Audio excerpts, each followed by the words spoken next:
Well, good morning, Goodrich United Methodist Church.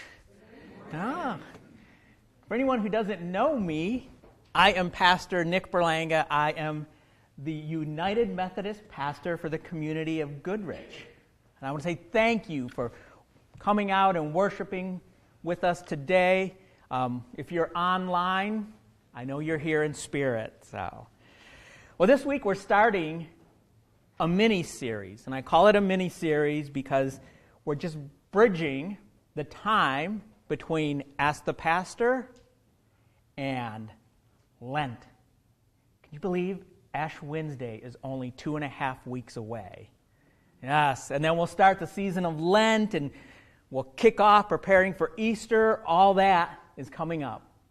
But in these small 2 weeks, our mini-series is going to be the characters of Easter. So in the next few weeks, we're going to prepare ourselves for Lent by talking about some of the people involved in the Holy Week story. And instead of focusing on Peter and John and Mary, people who we tend to talk about a lot in church, we're going to talk about some of the other people.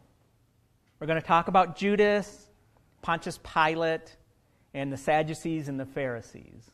So some of the characters that we wish we understood more, but we typically don't talk about.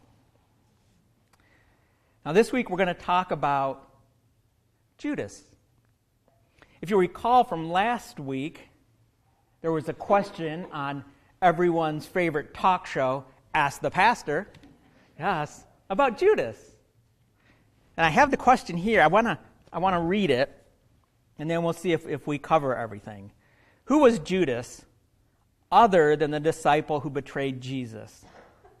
There has to be more than just the 30 pieces of silver. What was their relationship like? What caused Judas to betray him? Some big questions there. Well, before we jump into explaining or trying to answer, I think it's worth going back and just talking about who Judas was. Judas was one of Jesus' disciples, part of the group of hand-picked 12 men that Jesus called to be his main followers. Now, Judas' name meant praise to God, and it was considered a fine, honorable name for a Jewish boy. Praise to God.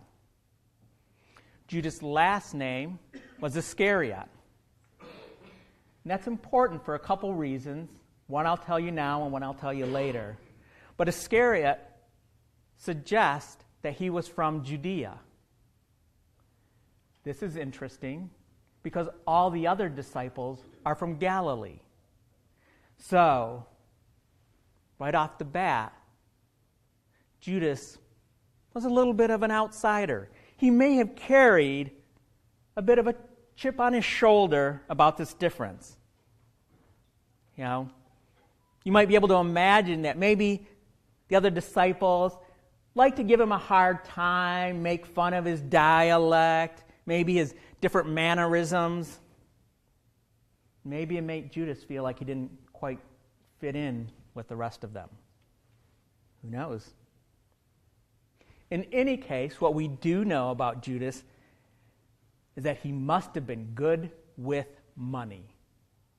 Yeah, because he was selected to be in charge of the communal purse that Jesus and the disciples shared. And it's worth noting that this is an important step because they had Matthew, who was a tax collector, in their midst. Yeah. And Matthew would have had training and experience in taking care of money, but it was Judas who was put in charge of the funds. And Judas seemed to take that job seriously. We have a story of a woman who poured expensive oil on Jesus as a sign of respect and honor. And Judas gets upset because he felt that money that was spent on the oil was wasted, and instead that oil or the funds should have gone into the treasury to support their ministry. However, on the other side, we also know that Judas took from the communal purse. So money meant something to Judas. And then finally, we have the event that Judas is most known for. In the days before Jesus' death, Judas betrays Jesus to the religious authorities of the day for 30 pieces of silver. 30 pieces of silver is not an exorbitant amount of money.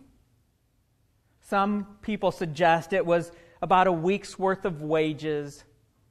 The other end of the spectrum says, well, maybe it was closer to several months' worth of wages. The true significance of the 30 pieces of silver is that it was the price set in the Old Testament for the cost to a master for a slave that was gored. 30 pieces of silver meant that you could pay off authorities for the loss of a slave. The price of a human life. So it's not what the 30 pieces of silver was worth, but what it signified. The leaders of the day thought of Jesus as being worth about the price of a dead slave. And Judas complied. Jesus knew what Judas was doing and let the rest of the disciples know during the Passover meal. He told them that he was going to be betrayed. Jesus told Judas to do what he must do, and Judas left the group, let the authorities know where Jesus could be found, and then betrayed Jesus to the authorities with a kiss. Again, the kiss is significant because it was customary for a disciple to greet their master, their rabbi, by putting two hands on their shoulders and giving them a kiss. Jesus was signifying, or Judas was signifying, that Jesus was his rabbi, but at the same time betraying him. As we know, the authorities seized Jesus, beat him. Eventually, he was crucified. Judas' story ends with him being so stricken with remorse that he returns the money, and according to Matthew, Judas hangs himself. While in Acts, it says that Judas throws himself down and bursts open. In either case, Judas meets his end without reconciling with Jesus. That's the story. But the big question is why? Why did he do it? And there's a lot of explanations, and I want to run through some of them. So why would Judas betray his master, one of his closest friends, someone who gave him a position of honor? Well, some say it's just because Judas was overcome with evil and that somehow he was possessed. It says in Scripture that the evil of Satan came into him. But I don't know if I believe that in a literal sense, that he was possessed. Because after all, Jesus had seen people possessed, and he knew how to dispel spirits. And I like to think that he would help his friend if that was actually the case. No, I think Judas was in his right mind when all this happened. I mentioned that Judas was from Judea. Perhaps he had had enough of feeling like an outsider. being different from the rest of the group. But again, I don't know how much water that theory holds, because other disciples were also outsiders. I mentioned Matthew being a tax collector. He was educated among a group that was uneducated. He had worked for the authorities in a group with simple fishermen. Perhaps Judas just wanted 30 pieces of silver. Maybe it was just the money. But I don't know if I buy that either. After all, he already had access to the purse. And it almost seems like it would make more sense not to rock the boat and be able to just take money nobody knew. Why end a good thing? So why did Judas betray Jesus? Reverend Ben Worthington III, yes, a New Testament professor at Asbury Theological Seminary, wrote on his thoughts on Judas' action. And he notes that Judas' last name, Iscariot, remember I said we'd come back to this name, is a derivation of the word Sicarii, which means dagger man. In other words, Judas' last name refers to being a hitman for the zealots who wanted to seize power from the Romans. This gives us another facet of Judas' identity. Worthington said Judas may have felt betrayed when he realized Jesus wasn't planning to use his divine power to overthrow the Romans. After all, Jesus was going to use this power that he had for good, for mercy, to feed the hungry. But his power seemed to be an incentive for many of the disciples and for their dreams. We have the story of John and James arguing about who was going to sit at Jesus' right hand when Jesus came into power. And they were imagining literal, real thrones for themselves. I believe Judas wanted to use Jesus to gain power. And when Judas realized Jesus wasn't going to do what Judas wanted, he betrayed Jesus and Jesus' teachings. In a sense, Judas wanted to make Jesus work for him rather than for Judas to live by the teachings of Jesus. He didn't want to follow the teachings of love and mercy, but instead wanted power and domination. So Judas succumbed to the temptation to use Jesus for his own gain, to betray and twist the words of Jesus to fit his agenda. After all, one can only imagine Judas thinking, okay, Jesus said, love one another, but I need to make sure that this really only applies to the people we like. Jesus said, feed the hungry, but really, let's make it so we only feed the Jewish hungry. Those Romans and Samaritans have to be on their own. Perhaps Judas thought, Jesus said, those who welcome strangers will receive eternal life. But I think we need to keep that within limits. Why did Judas betray Jesus?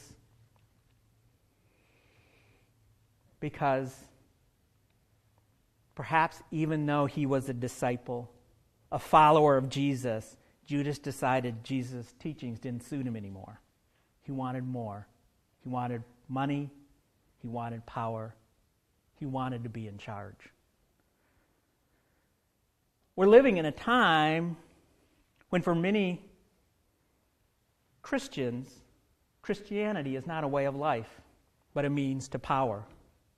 Some people take the title of Christian not as a way to change the world for the better, but as a way to rule it.